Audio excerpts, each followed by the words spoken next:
Once upon a time, in a quiet town called Wapakoneta, Ohio, a little boy named Neil Armstrong looked up at the night sky. The stars twinkled brightly, and among them, the moon shone like a silver coin. That little boy, filled with curiosity and dreams, had no idea that one day he would be the first human to set foot on that very moon. Neil's love for flying began early. When he was only 6 years old, he took his first airplane ride. The moment the plane lifted off the ground, he fell in love with the sky. He began building model airplanes, reading about pilots, and spending hours imagining himself soaring through the clouds. Years later, his passion turned into purpose. He studied aerospace engineering at Purdue University and later became a U.S. Navy pilot, flying 78 combat missions during the Korean War. After the war, he became a test pilot, flying experimental aircraft at incredible speeds and altitudes that pushed the limits of what was possible. But even that wasn't enough for Neil. He wanted to go higher than anyone had ever gone before, beyond Earth itself.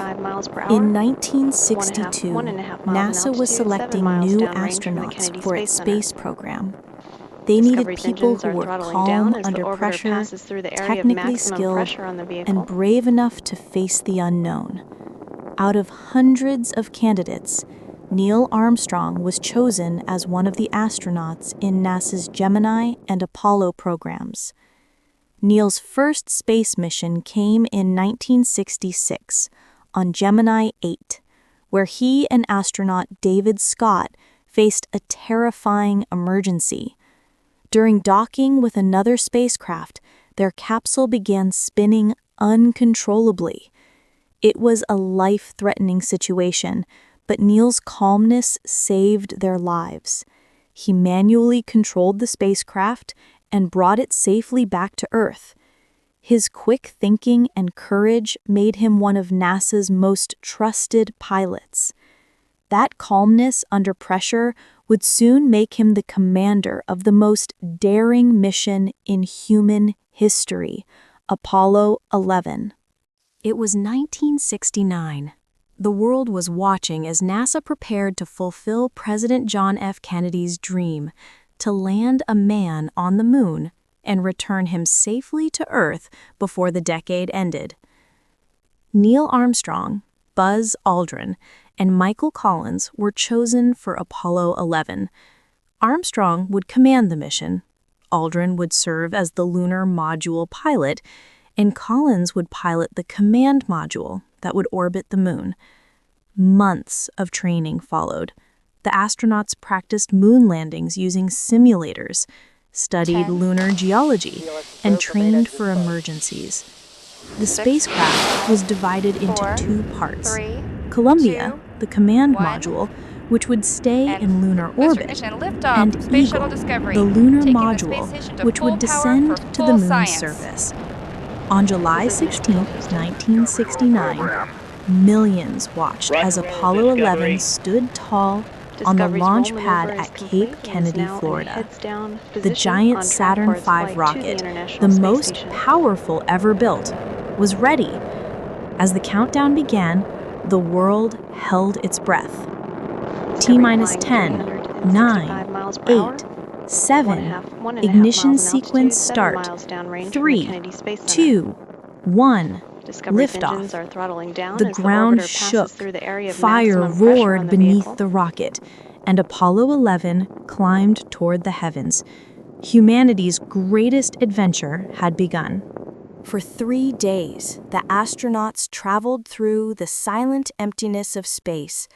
Earth grew smaller behind them, and the moon grew larger ahead. Inside the spacecraft, they floated 32 in seconds into the weightlessness, flight. checking systems, Three liquid fuel main eating engines soon will freeze-dried throttle back food, to 72% and of gazing out rated the performance windows down in the at the bucket, endless reducing the black stress on the shuttle sky. as it goes transonic. Finally, on July 19, Apollo 11 entered the moon's orbit. The next day, Neil and Buzz moved into the Eagle and prepared for descent, while Michael Collins stayed behind in Columbia.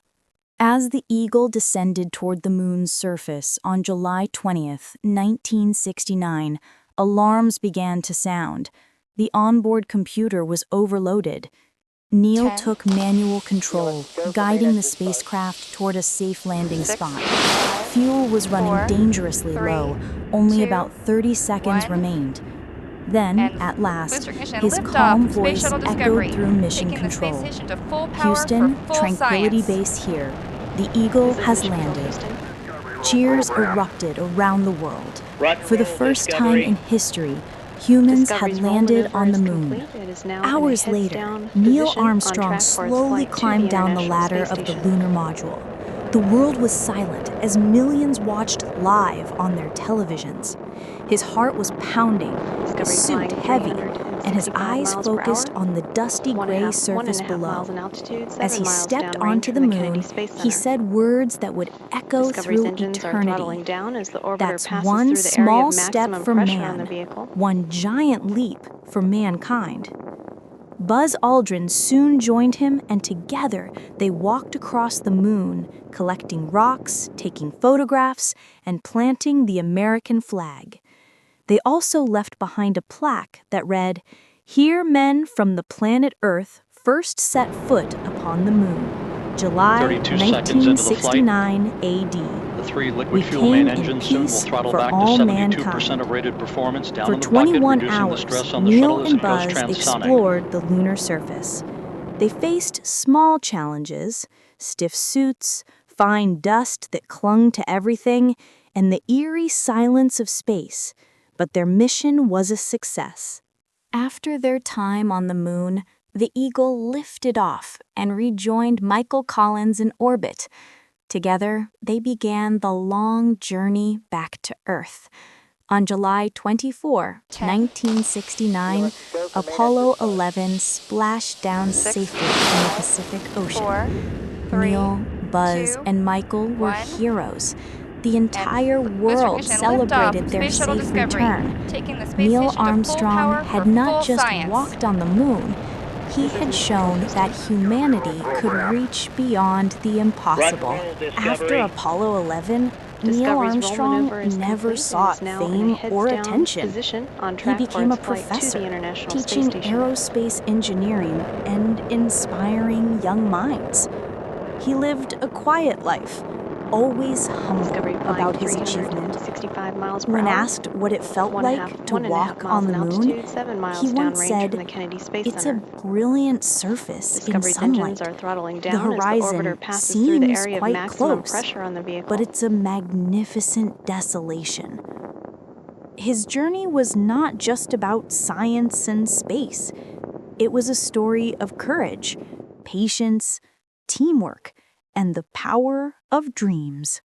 Today, every time you look up at the moon, remember the quiet boy from Ohio who once looked up just like you do now, and one day Three liquid fuel walked main upon engines it. soon will throttle back to Neil 72% of Armstrong's rated story performance down in the reminds bucket, us reducing the that stress no on the shuttle as dream it is goes too transonic. big, no star too far, and no challenge too great if we dared to reach for the sky.